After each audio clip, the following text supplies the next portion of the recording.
Shalom and welcome to Nourish Your Biblical Roots. I'm your host, Yael Eckstein, President and Global CEO of the International Fellowship of Christians and Jews. It is my privilege to speak with thought leaders, authors, pastors, politicians, and influencers about Jewish-Christian relations, Israel, and other issues that are important to people of faith today. And I am so pleased to welcome Daniel Koren. Daniel is a former journalist, an advocate for Israel, and an expert on anti-Semitism who has spoken with and been published in the Jerusalem Post, the Toronto Star, the Globe and Mail, the Times of Israel, the Allgemeiner, Israel National News, and many other outlets. Daniel is the founder and executive director of Allied Voices for Israel, which educates students across Canada about anti-Semitism and unites them in friendship with Israel and the Jewish people. As we've seen anti-Semitism on the rise around the world, here in Israel and the United States and in Canada, Daniel's work of reaching the next generation is so important, and I am excited to speak with him today. So, Daniel Koren, welcome to my podcast. Thank you so much for having me, Yael. I'm so excited to hear more about you and your organization and your journey, but let's start off by hearing about you. How did your upbringing and your education lead to the way that you work today? Can you give us a little glimpse into your childhood and where you were raised, what your values were, if you were connected to Israel, and how that paved the path for where we see you today? Yeah, absolutely. I'll try to be brief. I was born in Israel. We lived in Rishon LeZion. But it's funny, I always say to people that I'm from Rehovot because I left at the age of 5. And I guess I was one of the lucky ones that my mother was a teacher. She's been a teacher at Bialik here in Toronto for over 30 years. So she had the summers off. So I was able to spend my summers always in Israel. And we spent our summers in Rehovot at my babula's house, my savta in Rehovot. We are Bukhari Jews. You know, that's not something that was immediately communicated to me. And my parents just said, oh, you know, we're Russian Israeli, because they spoke Russian as their first language. And then it became clear to me, that, we don't really look like the other Russians, and eventually I kind of found out this very unique and incredible story of the Bkari Jewish people. And it's something I guess I really wear on my sleeve today as an advocate, only because nobody knows what it is to be Bukhari or knows about that story. And B, especially when people love to talk about Jews as quote unquote white colonizers or European, I love to mention my own upbringing and my own DNA, which has never gone through Europe. Growing up in the Jewish... That's a great opportunity. I think most of our listeners do not know what a Bukharian Jew is. Can you just tell us a little bit about that? Yeah, so we have the best food, and everyone in Israel knows. Yeah. So essentially, it's very funny. Historians the best agree. Parties also. Yeah. Oh, thank you very much. Yes, we do. So my wife is Ashkenazi, but our wedding was very much Bukhari, and I think after that, all the Ashkenazim said, "This is the way we have to do weddings moving forward. If you have 100 people, you have enough food to feed 500 people." Many historians agree that the Bukharian Jews fled and were exiled from Israel during actually the Babylonian exile, and that they moved through Babylon, and that they were in Babylon, I believe it was in the 6th century. And then from there, they moved further east. So for the case of the Bukharian Jews, we moved into the great empire of Persia and the Persian Empire, and we were there for, I would say, probably over millennia or so. And then eventually they found themselves in the Emirate of Bukhara and in that whole region of what is today Uzbekistan, and to Tajikistan and Kazakhstan. And they kind of developed their own unique identity as Bkari Jews, where they ate the local foods, but obviously Jewish versions of that. And they developed their own distinct language. And it's something that's very interesting that when we speak about Yiddish, as a Hebrew language that incorporated the local language of German with Hebrew into Yiddish, the Bukhari people did the same thing. And they took the local language of Farsi and incorporated it with biblical Hebrew and came up with this language of Bukhari. So when I speak as an educator about why Jews are indigenous to Israel, I'll always use this story that, you had these Jews from all over. There was no internet, there was no connection. to any of them. But yet this language of Hebrew was so important to them. So today you would look at Bukhari Jews as Central Asian Jews, and I guess we're close cousins to the Kafkazim, who I think you could also call the Mountain Jews. There's only, I believe, around 200,000 of us or so in the world. 50,000 or so are in Queens, in a small neighborhood in New York. 50 to 70,000 are in Israel, and the rest are scattered. Wow, interesting. Yeah, it's a very interesting and complex identity, and we're a minority within a minority. Wow. So how did that affect you growing up to become a journalist, a very passionate Zionist, and to work on fighting anti-Semitism? It inspired me in so many ways. When we moved to a suburb of north of Toronto called Thornhill, which is a very Jewish suburb, it was funny because I didn't feel like I was Jewish like everybody else around me, because everybody else around me was second or third or fourth generation Canadian, overwhelmingly Ashkenazi, simply because of immigration patterns. And Bukharim only started leaving really at the end of the Soviet Union, at the end of the Cold War. My family was hardcore Zionists, so they left the second they could from Soviet Union, which was in 1976. But growing up in Thornhill, even though there were so many Jews around me, I still always felt very different. And also, I guess once I actually learned about the Holocaust, even though our family hadn't lost anyone in the Holocaust because the war didn't reach us where we were in Soviet Union in that way, and we weren't affected in that way, knowing, I guess, that this could have happened to us, and that this would have happened to us simply by being Jewish, really had this incredible effect on me. And then I guess connected me even more, I'd say, to the Ashkenazi Jewish community around me, and then I could recall, I didn't realize a lot of things about myself until I became, a professional advocate. There was public speaking finals in my school, and I always wrote something about the Holocaust, and I always got to the finals. And for 3 years in a row, I did one about the Holocaust. Then I did the next year about Schindler, and then the next year about Hitler.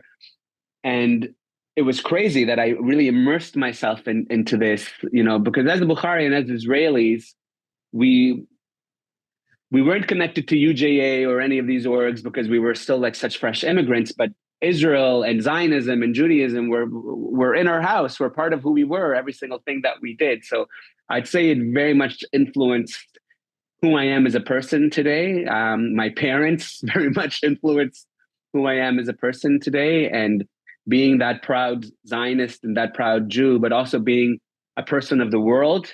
My father grew up with many Muslims, with many Persians, with many Georgians, with many Mongolians, with many different types of people, and he was typically the token Jew. And I guess that did have an effect on me in terms of where I am today, running an organization focused on Israel, but also on allyship.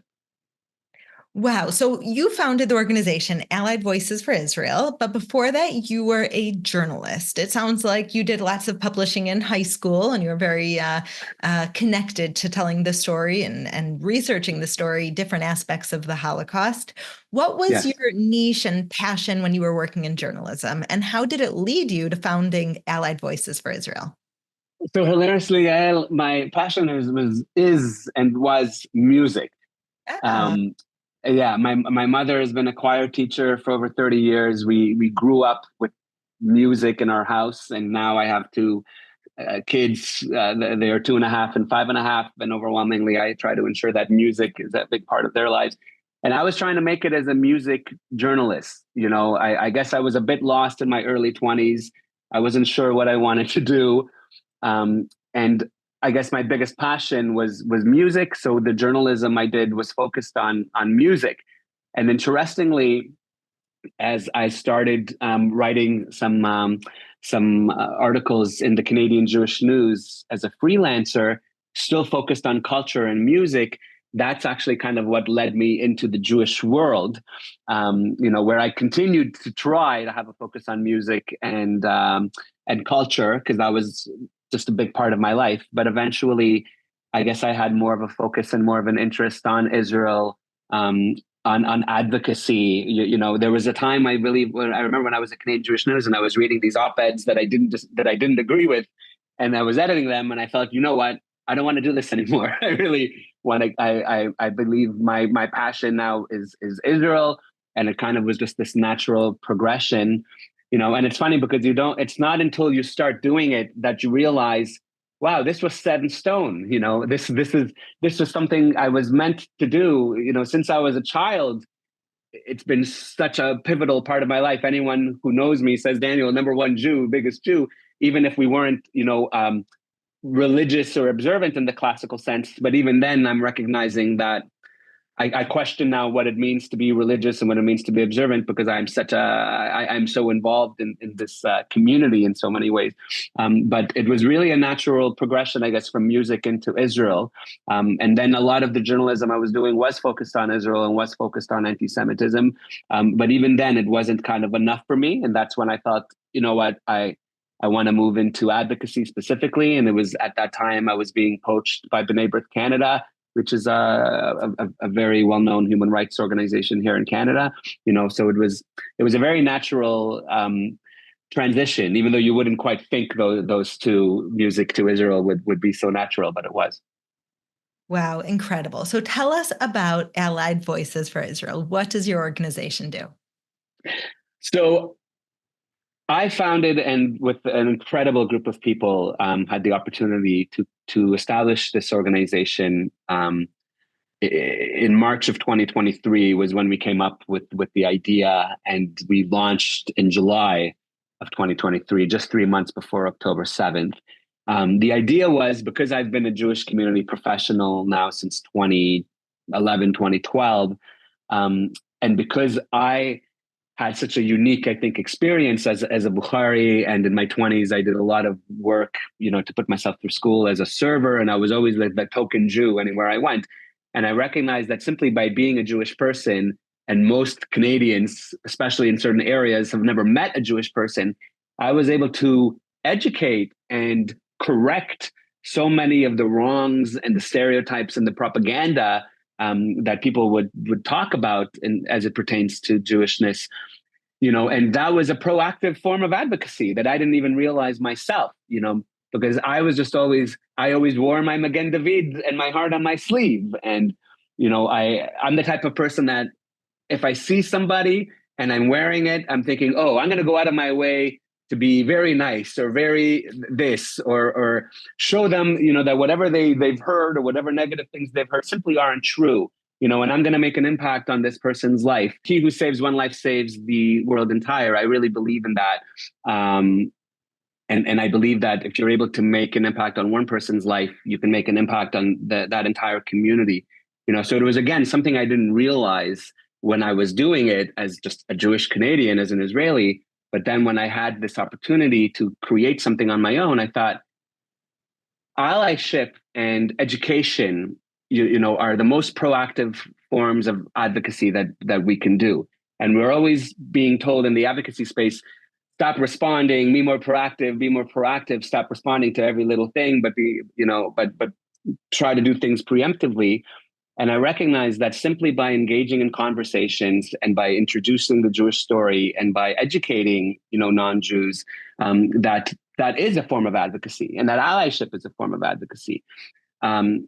And I sold that idea essentially to stakeholders, to staff, to board members, who agreed, wow, Daniel, I think you're onto something here. Because I said, let's try to create a movement where we can unite Jewish students and non-Jewish students, so that Jewish students aren't fighting this battle on their own. Because overwhelmingly I've seen, right, any campus you went to, it would be Jewish students waving Israeli flags on their own. But we do have allies. And I think especially post-October 7th, we've seen that. We have incredible allies in the Christian community, the Catholic community, the Hindu community, the Iranian community, and other communities.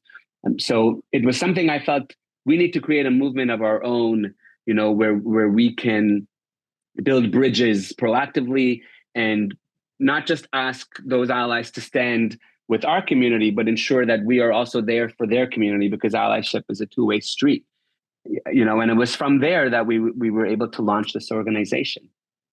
How incredible. So you've really seen firsthand how anti-Semitism is on the rise, and you came to create a solution, a very interesting solution that's very aligned with the work, of course, of the International Fellowship of Christians and Jews, of Yes, it is. all faiths working together in order to stand together for the sanctity of life and for justice and for these values that we all hold dear against a threat that's very relevant to all of us.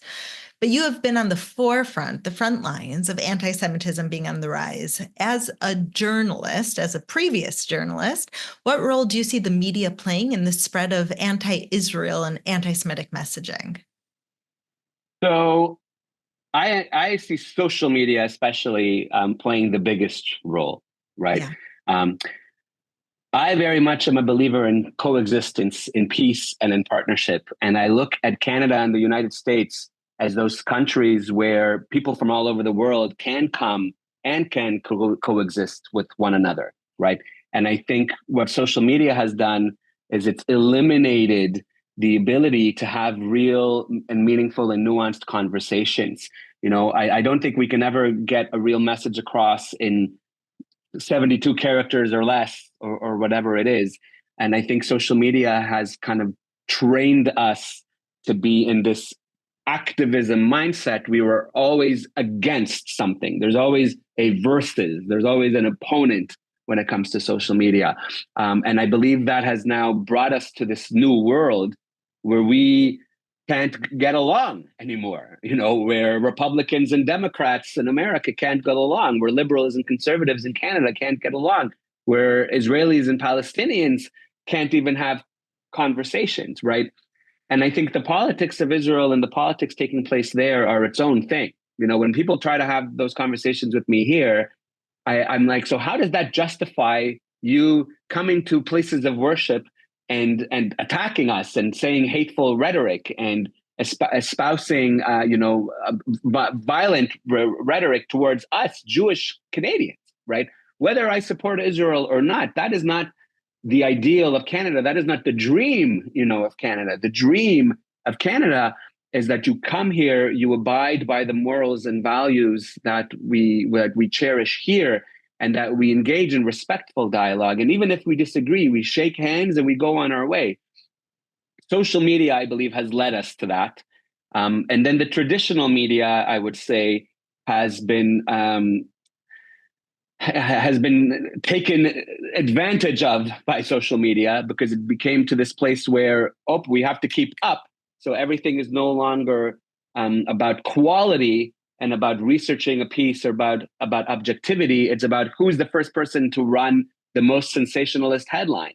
And because the anti-Israel movement has been so prominent in so many ways, and because propaganda that you wouldn't think would be normalized has become normalized again, we're seeing it come from the media. And it's even the most innocuous things, headlines from certain media outlets. And it's really tragic to me that we no longer have media that we can depend on to simply report the news, give us the facts without any political agendas, and us as educated, intelligent individuals will make up our minds on our own. That was always how I understood the media, but that is no longer the case. When we have publicly funded media here in Canada, CBC, which as a musician and as a music journalist, I appreciated for their music, for their taste in music. But when it comes to geopolitics and news, there is a disgusting bias and a disgusting anti-Israel slant, and they are not reporting accurately, right? And this is influencing people negatively, and they are not sharing the truth. They are not sharing the facts. And that's where, when there's something to say to be critical about Israel, please, every single Israeli I know are the most critical people about Israel. There's nothing wrong with being critical. I actually encourage being critical. But what we see the media doing today is engaging in disinformation and propaganda and contributing to the anti-Semitism on the streets that we're experiencing. So, Daniel, you work to reach millions of young people and to teach them not just about anti-Semitism, but you give them the opportunity to be friends with a real life Israeli and a real life Jewish person. And I know that you must face some challenges there. What are the biggest challenges that you face when you do this work and that all of us face while we're trying to combat anti-Semitism from reaching the next generation? What are the obstacles? There are so many obstacles. Yeah, I think going on, speaking to my previous point, it's the inability to have a conversation, right? I think what's happened is we've allowed the radicals and the fringe minority to write the narratives for us, and where the media is allowing it, and our society is allowing it, and our governments are allowing it. And what that does is it creates the scenario where we cannot engage. I can remember times 18 years ago, when I went to a club, or a bar, or whatever it was, and I would run into Arabs, I would run into Palestinians, and sometimes it would be tense, but many times it would be, oh, where are you from? Oh, I'm from Israel, because we all look alike. So people will always ask me, Daniel, where are you from? And I'll say, oh, I'm from Israel. Oh, I'm from Palestine. And we'll look at each other. We want peace. We want coexistence. Shake hands. Wow. Right. And today, just to say I am an Israeli, there are certain people who will automatically refuse to have a conversation with me, who will automatically refuse to see my humanity. And that, I would say, is the biggest challenge, that we cannot see the humanity in one another anymore. Right. And I think post-October 7th, this has now affected the Jewish community as well. When it comes to my work specifically on campus, the biggest challenges, there's been many challenges, but I'd say the biggest challenges have been the universities are not enforcing the laws and the guidelines and the bylaws that already exist, right? When we are saying to them that these messages are hateful, that all of this is being politicized, that this is affecting the mental well-being, not just of Jewish students, of students who are victims of terrorism, who have family who are victims of terrorism, students who are Christian are being attacked, students who are conservative politically are being attacked, students who are Hindu are being attacked. These, I would say, are the biggest challenges, that when the universities don't step up, when they don't put a stop to hate fests, to hate rallies, right? The content we see on social media every single day, gets worse and worse, right? And if you don't have the government stepping in and telling these universities, enough, you are not allowed to, students should not be allowed, right, to take over your university, to spread their harmful political agendas, to spread their hate, right, targeting minorities on your campus. You have to step in. You, as the adult, has to make sure that this is not taking place. And that's really been the biggest problem of all. Our students that are involved with our organization are constantly doxxed. They are harassed simply by wearing a Magen David. They are attacked. They get dirty looks. And again, it's this idea that other students are not recognizing their humanity. And where I think a lot of this stems from, especially, are anti-Israel Marxist professors and faculty members who have now become the gatekeepers to certain to certain fields within academia, where they are the ones leading this conversation. They are the ones saying, attack the Zionists, go after the Zionists. Israel is terrible. Israel is evil.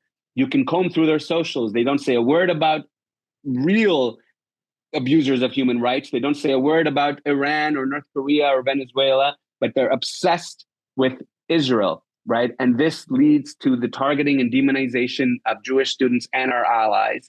And if we continue to allow these tenured professors to get away with this, to promote hate, to turn our universities into toxic environments, then we won't be able to get out of this situation that we find ourselves in. Wow. So there are some shocking and very disturbing things that you said there. And I'm sure there's also a few inspiring stories. Can you tell us? Yes, absolutely. Happy ending, something encouraging that you've experienced in your work with Allied Voices for Israel? So I actually can share so much, because it isn't all doom and gloom. And one of the things I'd say, working with young students especially has shown me that it isn't all doom and gloom, because the students that I work with are so brave, they're so courageous, they put themselves out there, they speak up, and that gives me hope for the future every single day. Another thing I would say to your listeners is, I think post October 7th, especially, we've been in this bubble, and we have been kind of obsessed with anti-Semitism, and understandably so. But that's also kind of taken away our ability to see the good things that are happening as well in the world. And even for myself, I grapple with this constantly, because I have two small children. I want them to have a future in Canada. I don't agree with this idea that we should all make aliyah, everybody needs to leave, let's leave Canada, let's leave the United States. I look at that as a defeatist attitude, even when I've considered it myself at certain times. I don't believe it's helpful. We have to be strong. We have to be here. So to answer your question, I've had so many experiences with students who have really shown me the light. I can share one example. I can share many, but I can share an example of a student who is Muslim at McGill University, who first started getting involved with our organization and had actually obviously her concerns, about being a vocal advocate for Israel while also being a Muslim Canadian student. And I remember meeting with her and even meeting with her mom and hearing those concerns and understanding, and ultimately I would never push anyone to do anything they weren't comfortable with, but I could tell for her that she felt that she had to, right? And that she had to put her voice out there and that she had to make a difference, so she ended up speaking at one of the rallies we were organizing. And this was a couple months after October 7th, maybe it was in April, so 6 months, something like that. And the people in the audience were in tears, right? Because here she was saying, I am a Muslim student standing for you, standing for this community. And I think our community was so traumatized, obviously, at that point, that it just brought so many of them to tears. And following that rally, she spoke at other rallies, at other events. We brought her to speak at the Cumming Center in Montreal to a group of Holocaust survivors.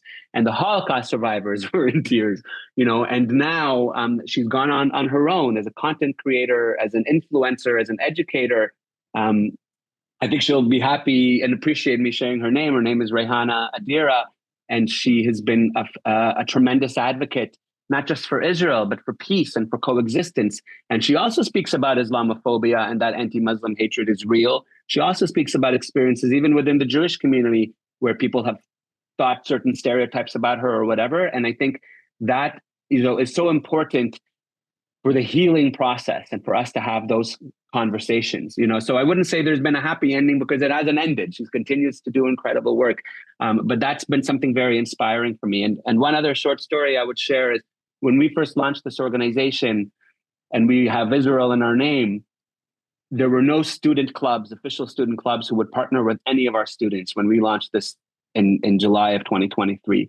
And after 2 years of doing this work, we have brought students to Israel, because I haven't even spoken. We have a flagship program called Common Ground, where we're bringing Jewish and non-Jewish students to Israel to explore the diversity of Israel, to explore the incredible democracy of Israel. And we brought students who are Muslim, who are Black, who are Christian, who are Catholic, who are Hindu. And then they come back to their respective campuses and they try to help find that common ground. And that's why we call it Common Ground. And after 2 years of doing this now, we have student clubs, Hindu student clubs who are officially working with us, Ethiopian student clubs who have officially worked with us, Christian student clubs, and so on. And I believe as we can continue to do this work, the more impact we can make and the more we can nip anti-Semitism in the bud before it rears its ugly head. And that's what I mean by proactive. We're leading a delegation of students to Israel in 5 weeks. 50% of the students coming with us are allies, who are students who aren't Jewish, but who want to make a difference, and who want to build this new movement, where we can all see the humanity in one another, where we can coexist, right? A common sense movement for common sense people.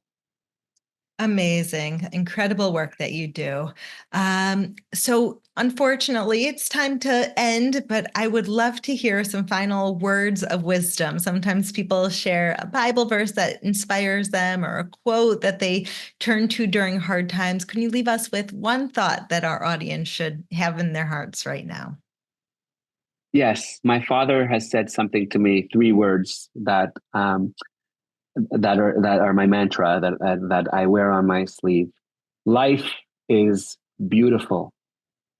And as dark as it can be, as depressing as it can be, as evil as it can be, we have to remind ourselves of the beauty, of the light, of the incredible opportunity of simply being alive in this world, right? We lost so many people on October 7th. I lost a cousin at the Nova Festival. Weeks later, I lost my cousin there was murdered in Israel after October 7th, unrelated to it. And I spiraled, and it was such a dark time for me. And my other cousin made this for my 40th birthday. It's a beautiful thing. So I have it always in the Zoom. And I try to remind myself, despite all the darkness that our community has faced, especially, life is beautiful, and we have a responsibility, especially as Jews, right, to take advantage of life, to do everything we can while we are here, to be as vocal, as strong, as confident, as hard as it is while we are here, because you never know when it can be taken away, and we can find incredible beauty in life, in community, in family, in Judaism, in culture, in religion, and in so many things. So I hope that is a message that can resonate with your listeners. Beautiful. Daniel Koren, thank you so much for your time. I know that I speak for all of my audience and all of us at the fellowship in thanking you for the very important work that you do for Israel, for Jewish people, and for everyone who cherishes freedom around the world. Thank you so much, Daniel. Thank you, Yael.